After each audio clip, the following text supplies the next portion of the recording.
My name is Barbara Anderson. I was raised a Catholic, but I became one of Jehovah's Witnesses when I was 14 in 1954.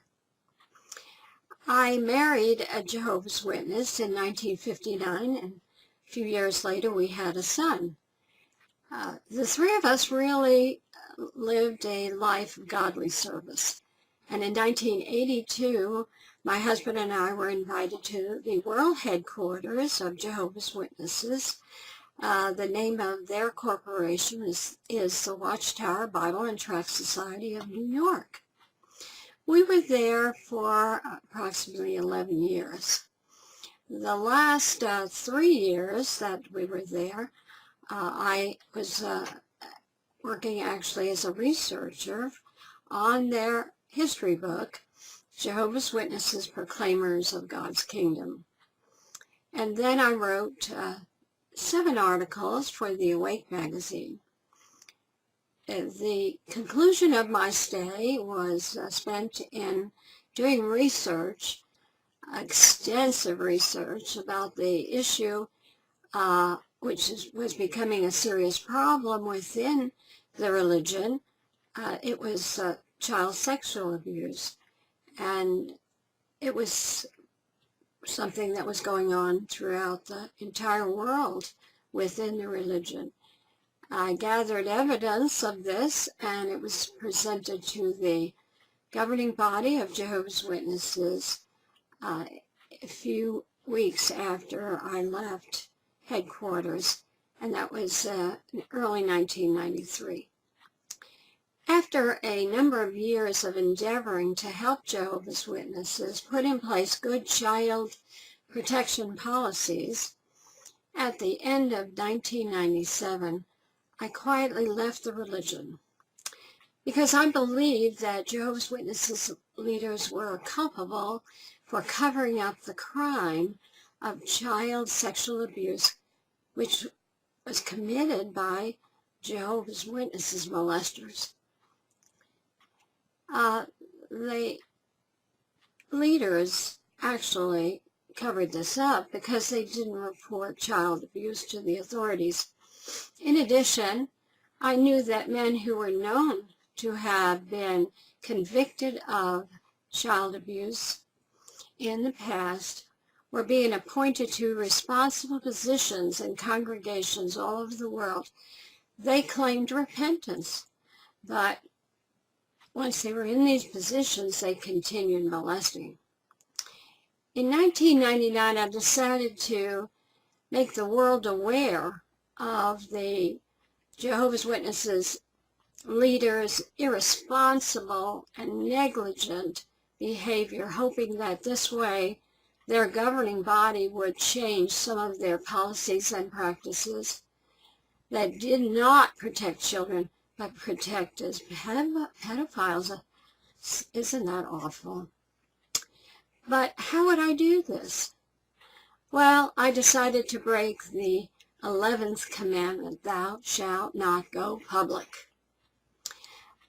In early 2001, I flew to New York City to be interviewed for a TV documentary to be shown on NBC's Dateline program discussing the Watchtower Corporation and how badly it managed child sexual abuse perpetrated by Jehovah's Witnesses. The broadcast aired May 28, 2002. However, on May 19, 2002, the Watchtower disfellowshipped me for causing divisions in the organization when they learned of the date of the upcoming broadcast. My son and his family and hundreds of my witness friends then began to strictly shun me. It was a cunning move by the Watchtower to actually excommunicate me before the Dateline program aired, because witnesses view disfellowship persons as being unrepentant sinners who lie about their former religion. Hence, I was generally believed to be a liar when I appeared on television.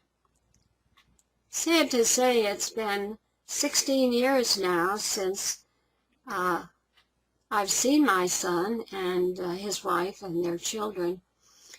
They even kept it a secret that a second child was born to them around 2006. To this day, my husband and I don't even know her name. Oh, in addition, my husband, Joe, was subsequently excommunicated or disfellowshipped in July 2002 for defending me and expressing his personal view about how poorly the Watchtower handled child sexual abuse committed by witnesses.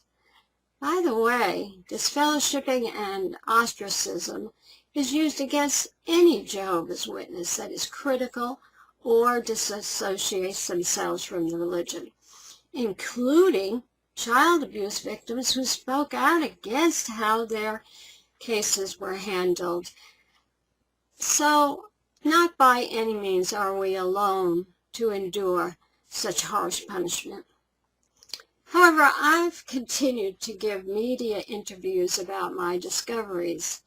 In 2007, I published on my website, Watchtower Documents, court documents from 12 lawsuits filed by 16 child abuse victims against the Watchtower. I also published a lengthy commentary about the secrets of pedophilia within the religion that I learned about through those documents. By the way, the Watchtower settled those lawsuits out of court in 2007 for $12.5 million. Since then, many other lawsuits have been filed against the Watchtower. The latest one in September 2018, when a jury ruled that the Jehovah's Witnesses leaders must pay $35 million to a woman who said the church covered up her child sexual abuse. There will be more lawsuits because for almost 50 years this religion's child abuse policies were tragically mismanaged.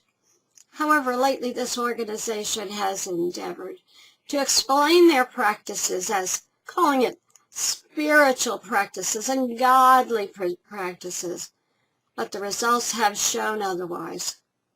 Anyway, it's a little too late to do any clarifying, as their ruthless behavior toward members done to protect their religious reputation is now being revealed to the public. Consequently, happily, I have to say, the religion attracts few converts, and without converts, this religion will never continue on. And perhaps they are the worst enemy of themselves by not doing the right thing in behalf of their members. Thank you.